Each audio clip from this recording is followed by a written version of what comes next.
Hello friends. आज का जो हमारा टाइटल है जिसको हम एनालाइज कर रहे हैं उसका टाइटल है फ्लैटनिंग द क्लाइमेट कर्व। और ये हिंदू में पब्लिश हुआ है जून 10, 2020 को। और इस आर्टिकल के ऑथर हैं R Sukumar. He is a professor, centre for ecological science and Divecha centre for climate change, Indian Institute of Science, Bengaluru. So this article is very important, and as usual we'll analyze this article with our model. There is a lot of background information is needed for this article to appreciate this article. और जैसा कि हमारे model पे आपको मालूम है कि हम 3 पॉइंट लेते हैं, 3 सर्किल लेते हैं, ए बी सी। और before analyzing this model, first let me explain what is A, what is B and what is C. So here point A is correspond to the response to COVID-19. What is the response we globally, the kind of response which we are giving to COVID-19 correspond to point A. And similarly the point B correspond to the global response to climate crisis. This is two kind of response we are seeing with respect to COVID-19 and with respect to climate crisis. And these two responses are represented by A and B. And there is a transition from A to B. Now what this transition correspond to? The comparison between these two responses, one response to COVID, one response to climate. So the author has compared these two responses, global responses, and author also make an opinion that the response should be, more response should be given to the climate crisis. Now basically this article compares the global response to two global crises which world is facing.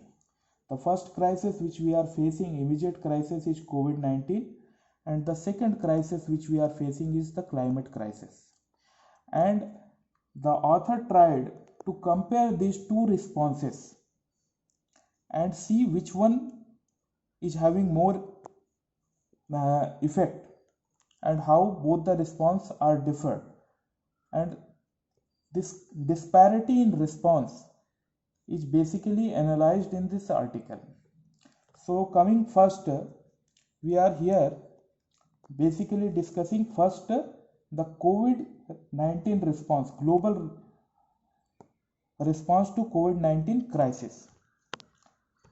You can see as the COVID-19 is gradually engulfing the whole world, the curve increasing. Curve in the sense that people, those who are getting affected by this virus, coronavirus, are almost exponentially increasing. And we also see what kind of actions government has taken to fight this COVID-19 crisis. You can see the world over, the government has taken very stringent action, very proactive action to fight this global menace. In India itself, हम लोगों immediate government ने lockdown कर दिया, पूरे transport बंद कर दिए, लोगों को अपनी जगह में रहने के लिए बोला, और कई तरीके के स्ट्रिंजेंट मेजर गवर्नमेंट ने लिए इस क्राइसिस को डील करने के लिए। और सबसे बड़ा इसमें एक इम्पॉर्टेंट पहलू ये था कि इसमें लोगों का पार्टिसिपेशन गवर्नमेंट ने इन्वॉल्व किया। Means not only this crisis evoked response from government, but it has also made people to participate. So हम देखते हैं कि किस तरीके से ये मूवमेंट के तरीके से इस पूरे क्राइसिस को हैंडल करने का प्रयास किया गया है, जिसमें गवर्नमेंट और लोग साथ में इस क्राइसिस से डील कर रहे हैं। इस क्राइसिस की वजह से बहुत सारे इकोनॉमिक इम्पैक्ट भी हुए। पूरी इकोनॉमी शटडाउन मोड में चली गई, पूरे बिजनेस, कई तरीके की और भी जो एक्टिविटीज़ हैं वो सारी चीज़ें इम्पैक्टेड हुई।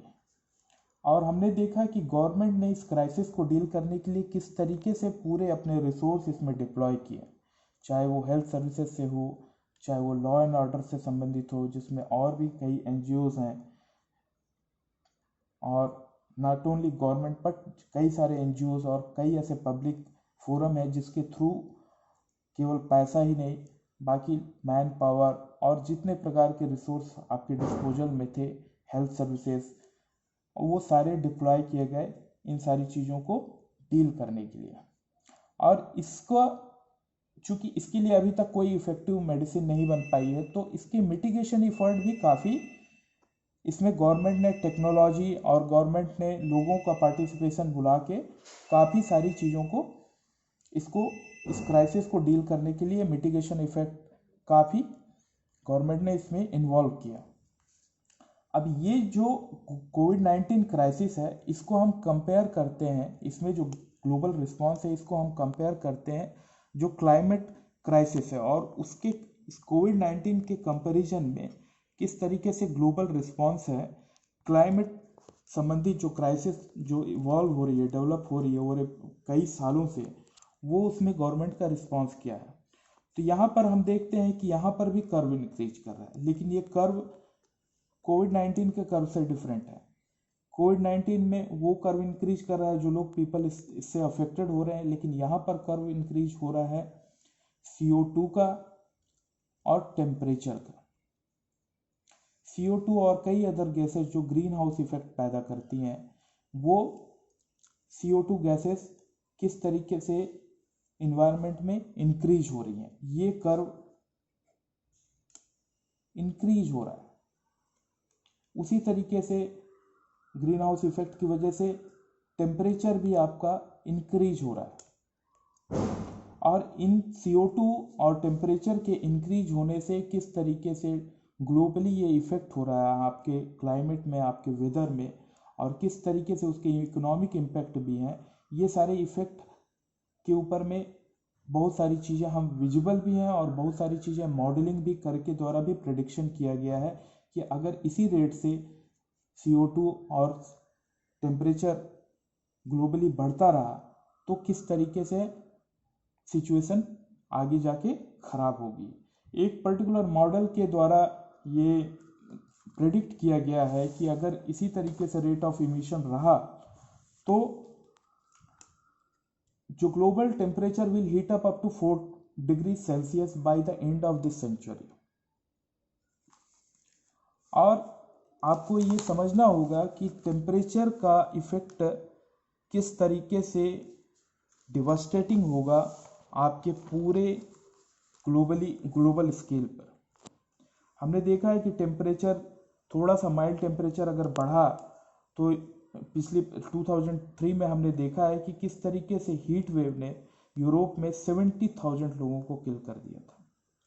हमने ये भी देखा है कि 2015 से 2019 का जो समय रहा है वो globally the warmest year record किया गया है, और ये टेम्परेचर बढ़ने से किस तरीके से बुश फायर ऑस्ट्रेलिया में हो रहा है और किस तरीके से जो एवरेज टेम्परेचर है डेज का वो बढ़ रहा है, और इस टेम्परेचर के बढ़ने से किस तरीके से क्लाइमेट चेंज होगा, इसके बारे में बहुत सारे आर्टिकल हैं, बहुत सारे इंफॉर्मेशन आपको ओपन सोर्स में मिल जाएंगी जो कि टेम्परेचर का इफेक्ट किस तरीके से ग्लोबल क्लाइमेट में होगा, इसके बारे में वो डिस्कशन आपको बहुत सारी इंफॉर्मेशन मिल जाएगी। और किस तरीके से ग्रीन हाउस गैसेस पर CO2 पर्टिकुलर टेम्परेचर को बढ़ाने का कारण है। तो आप यहाँ पर ग्रीन हाउस गैस CO2 और जो ग्रीन हाउस गैस का ग्रुप है उससे और टेम्परेचर बढ़ने के रिलेशनशिप को एनालाइज कर सकते हैं। आप यहाँ पर ये देख सकते हैं कि टेम्परेचर बढ़ने के क्या डिजास्टर्स इफेक्ट होंगे ग्लोबल इन्वायरमेंट में, ग्लोबल वेदर में, ये आप देख सकते हैं। इन सारी जो ट्रेंड है, ये ट्रेंड से ये प्रेडिक्शन किया गया है कि ये अगर इसी तरीके से चलता रहा तो by the end of this century globally temperature will rise up to 4 degree Celsius. जिसको रेस्ट्रिक्ट करके 2 डिग्री सेल्सियस तक में लाने की बात कही जा रही है, जिससे कि जो कि पेरिस एग्रीमेंट में ये डिसाइड किया गया है कि will not make it to increase up to 4 degree but will restrict it to below 2 degree. क्योंकि अगर हम जिस हिसाब से कंजम्पशन कर रहे हैं तो मॉडल ये कहता है कि हमारा टेम्परेचर 4 डिग्री इंक्रीज हो जाएगा, लेकिन पेरिस एग्रीमेंट में इसको एग्रीमेंट में ये डिसाइड किया गया है कि हम इसे 4 डिग्री तक नहीं ले जाने देंगे, बल्कि हम इसे रिस्ट्रिक्ट करेंगे बिलो 2 डिग्री सेल्सियस। अब ये 2 डिग्री सेल्सियस जो एक हमारा थ्रेशोल्ड है, और अगर इस थ्रेशोल्ड को अगर हम क्रॉस करते हैं और उसमें हमने 1 डिग्री ऑलरेडी क्रॉस कर लिया है, मतलब हमने ऑलरेडी जो प्री इंडस्ट्रियल लेवल का जो टेम्परेचर था, एवरेज टेम्परेचर था, उससे हम 1 डिग्री एवव चले गए हैं। अब हमारे पास में जो गैप है वो केवल 1 डिग्री का है, और यहाँ पर ये अगर हम 1 डिग्री को कंट्रोल के लेवल पे अगर हमने इसे क्रॉस कर दिया तो इसका बहुत ही ज़्यादा हार्मफुल ग्लोबल स्केल पे होगा।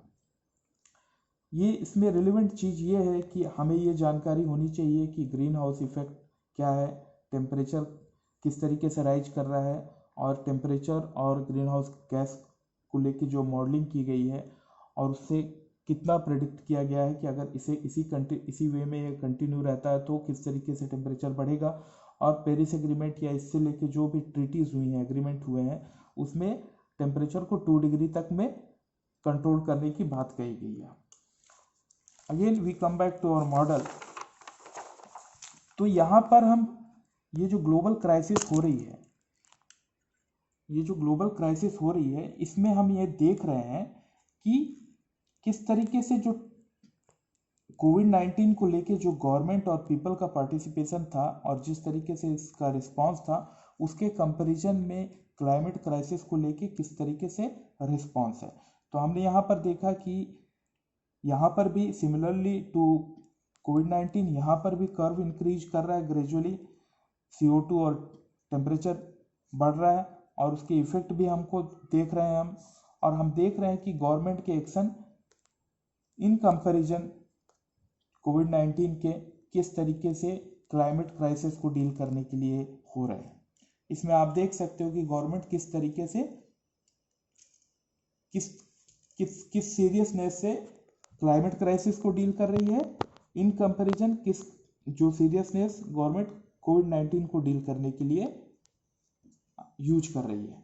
तो you can have a comparison of governmental action with respect to these two crisis. और यहाँ पर हम ये भी देखते हैं कि लोगों का पार्टिसिपेशन क्लाइमेट क्राइसिस के लिए किस लेवल पे है, और लोगों का अवेयरनेस क्लाइमेट क्राइसिस के लिए क्या है, और लोगों का उस अवेयरनेस के साथ में लोगों का पार्टिसिपेशन क्या है, ये भी हम कंपेयर करते हैं। इसके साथ ही हम देखते हैं कि इस क्लाइमेट क्राइसिस का जो इकोनॉमिक इम्पैक्ट है वो क्या है।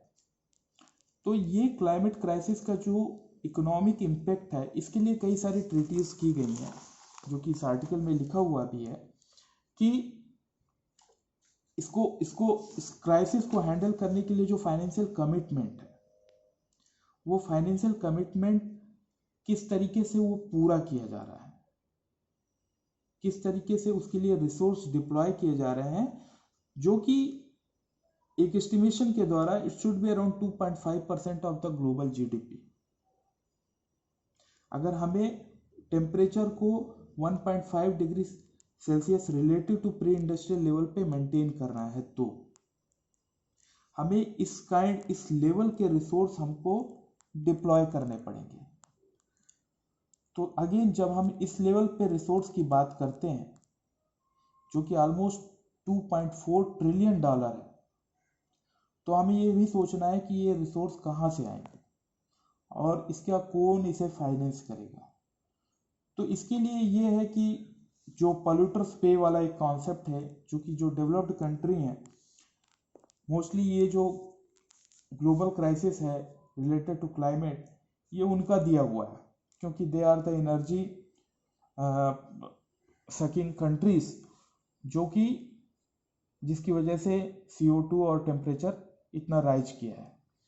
तो उनका एक कमिटमेंट लिया गया UN क्लाइमेट कॉन्फ्रेंस इन 2009 में कि richest nation should pledge to provide $100 billion in aid each year by 2020 to poorer country for climate change mitigation के लिए।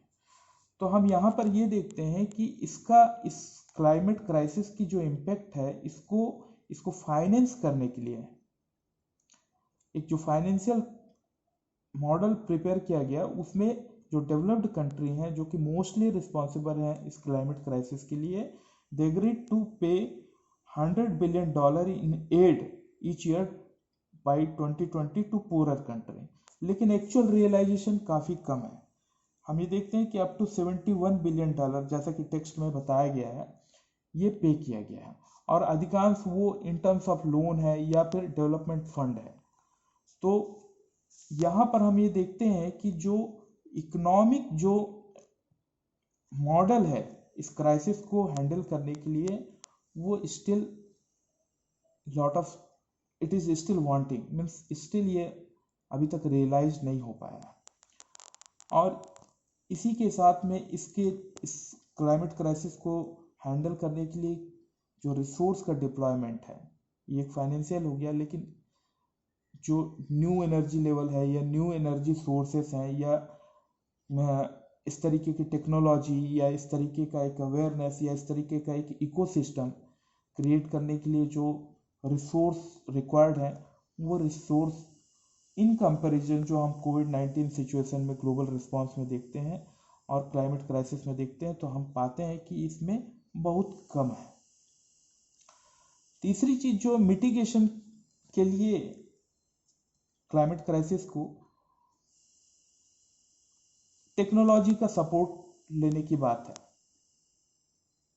लेकिन ये यहाँ पर ऑथर कहता है कि टेक्नोलॉजी से आपको लिमिटेड सपोर्ट ही मिल सकता है, क्योंकि जो अगर आप कोई ऐसी टेक्नोलॉजी हो जो इन्वायरमेंट से CO2 को सक करे, लेकिन वो काफ़ी टाइम कंज्यूमिंग है और अगेन उसके लिए भी आपको एनर्जी रिक्वायर्ड है और वो उतनी इफेक्टिव नहीं है। इसी तरीके से दूसरे और भी जो टेक्नोलॉजी की बात चल रही है कि किस तरीके से हम only through technology we can handle this crisis, ये ऑथर के ओपिनियन है कि दिस इज अनरियलिस्टिक, ये हमारी प्रॉब्लम टेक्नोलॉजी के थ्रू सॉल्व नहीं होगी। तो ऑथर का ये मानना है कि जिस तरीके से हमने कोविड-19 कलेक्टिवली और एक